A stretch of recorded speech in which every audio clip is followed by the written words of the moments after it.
डालिए फेसबुक पर सब लोग डालेंगे। देखिए, भारत की प्रथम राजनीतिक पार्टी हम हिंदू महासभा को कहते हैं। इसका कारण यह है कि लोग कहेंगे कि 1915 से पहले कांग्रेस आई थी, 1885 में तो प्रथम राजनीतिक पार्टी कैसे हुई हिंदू महासभा। तो इसका कारण यह है कि 1885 में जो पार्टी आई थी कांग्रेस, उसके संस्थापक थे अलान ऑक्टेवियन ह्यूम, जो कि अंग्रेज थे, ठीक है, AOU।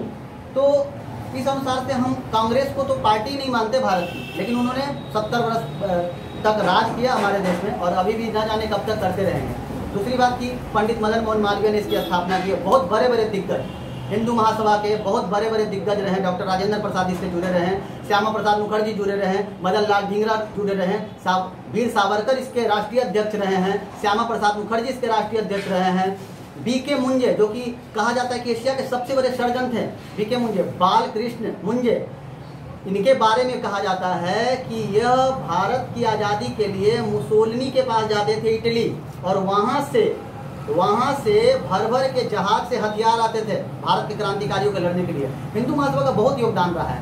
80,000 से अधिक हिंदू महासभाइयों को फांसी दे दी। अगर भारत के इतिहास सिर्फ 1915 में तो यह राजनीतिक पार्टी के रूप में हुई थी। दूसरी बात कि हिंदू महासभा के कुछ ही से ही संघ निकला, RSS। एक बहुत बड़ा एक भ्रम डाला जाता है कि कुछ लोग हम चले थे, 7 लोग, कारवा बनता गया और संघ बहुत बड़ी सांस्कृतिक संगठन के रूप में उभरा। लेकिन दरअसल हिंदू महासभा के लोग को ये पता था कि ब्रिटिश शासनकाल में राजनीतिक पार्टी के रूप में हिंदू महासभा को एक न एक दिन प्रतिबंधित कर दिया जाएगा। तो एक सांस्कृतिक संगठन की आवश्यकता थी, और बाल कृष्ण मुंजे के बाल कृष्ण मुंजे जो है, कह सकते हैं कि हेडगेवार जी के राजनीतिक गुरु थे। हेडगेवार जी को संघ का दायित्व दिया गया और 1940 तक हिंदू महासभा और संघ ने मिलकर कार्य किया। हिंदू महासभा में हथियारों की ट्रेनिंग दी जाती थी, मतलब सैनिकीकरण। लेकिन 1940 के बाद, आज़ादी के बाद, सत्ता तंत्र के द्वारा जबरदस्त तरीके से कुचल दिया गया और हमारे स्वयंसेवकों के हाथ से हथियार छीन के लाठी थमा दी। लोग नहीं जानते हैं कि आज जिन स्वयंसेवकों के हाथ में जो आप लाठियाँ देख रहे हैं, पहले उनके हाथ में हथियार हुआ करते थे। और हिंदू महासभा को 18 देशों से फंडिंग होती थी। बृहद इतिहास रहा हिंदू महासभा का। जितने भी आज देख रहे हैं कि भारतीय संस्कृति का दर्शन का आधार लेकर के, गाय गंगा गायत्री के आधार लेकर के जो आज कार्य कर रहे हैं, जितने भी राजनीतिक पार्टियां हैं, वह सब हिंदू महासभा की कुछ ही से निकला है। तो हिंदू महासभा को भयानक तरीके से स्वतंत्र भारत में कुचला गया। आज हिंदू महासभा फिर से अपने पैरों पर खड़ा होना चाह रही है। हालांकि कोई राजनीतिक पार्टी नहीं चाहती कि हिंदू महासभा खड़ा हो। डॉक्टर राजेंद्र प्रसाद भी हिंदू महासभा से जुड़े रहे और उनकी संकल्प शक्ति के कारण ही सोमनाथ मंदिर बन सका।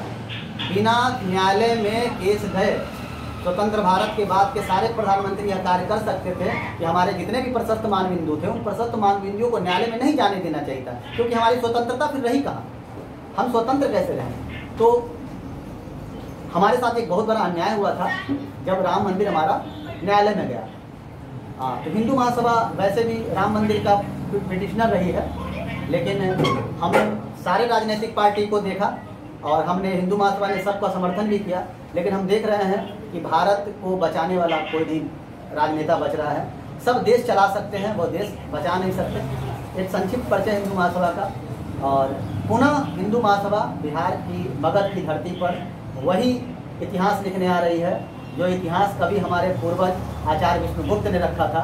हम फिर इस मगध की धरती से उन सारे धनानंदों को खदेड़ देंगे। इन धनानंदों ने मगध की धरती पर शासन करके एक आक्रांता के रूप में मगध की धरती का दोहन किया। मगध की धरती का सर्वनाश करने को खुद से प्रेरित हुए। हम उन्हीं मार्ग पर चलकर हम मगध को पुनः एक स्वर्णिम अध्याय के रूप में जनता के सामने प्रस्तुत करें।